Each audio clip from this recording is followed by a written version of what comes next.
কেমন আছো তোমরা বন্ধুরা? আশা করি সবাই খুব ভালো আছো, আর আমিও খুব ভালো আছি। তো আজকে একটা চাইনিজ আইটেম বানিয়ে দেখাবো। আজকে আমি রান্না করব চিলি চিকেন।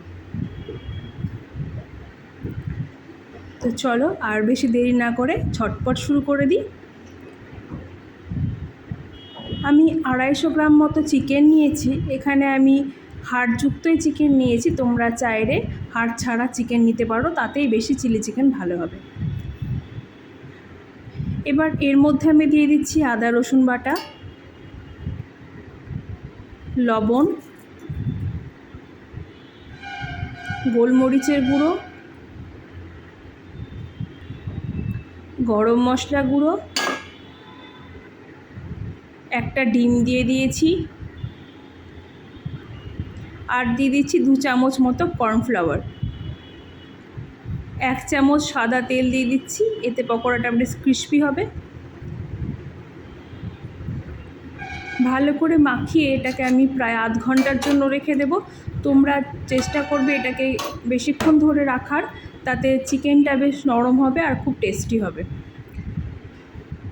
এখানে কিছু সবজি আমি নিয়েছি, ক্যাপসিকাম আমি কেটে নিয়েছি, পেঁয়াজ নিয়েছি, আর নিয়েছি কুচি করা আদা, কুচি করা রসুন আর লঙ্কা কুচি।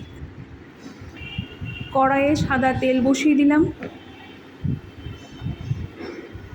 এবার আমি চিকেনগুলোকে ফ্রাই করে নেব।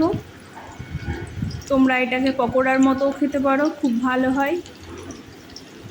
দেখো চিকেনগুলো ফ্রাই করা হয়ে গেছে, আমি উঠিয়ে নিয়েছি। কড়াইয়ে আর কিছুটা সাদা তেল দিয়ে আমি আদা রসুন কুচিটাকে এবার দিয়ে দিচ্ছি।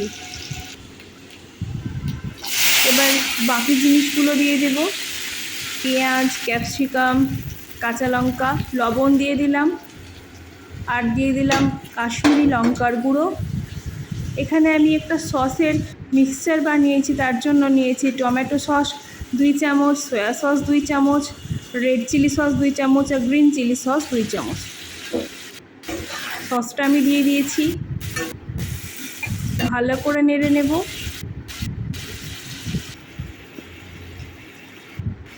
দেখো আমি এর মধ্যে একটু জল দিয়ে দিলাম, একটু চিনি দিয়ে দিচ্ছি। এবার এটাকে 10 মিনিটের জন্য ঢাকা দেব। 10 মিনিট পর ফিরে আসছি। এই যে ভেজে রাখা চিকেনগুলো দিয়ে দিলাম, ভালো করে নেড়ে দেব।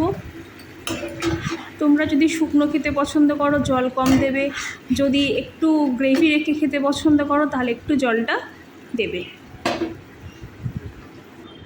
এবার একটু ঘন ভাব আনার জন্য আমি এখানে একটু কর্নফ্লাওয়ার জলের মধ্যে গুলিয়ে নিয়েছিলাম, সেটাকে দিয়ে দিলাম। দেখো আমার চিলি চিকেনটা একদম রেডি। তো বানিয়ে বলো কেমন হয়েছে খেতে। Bye bye.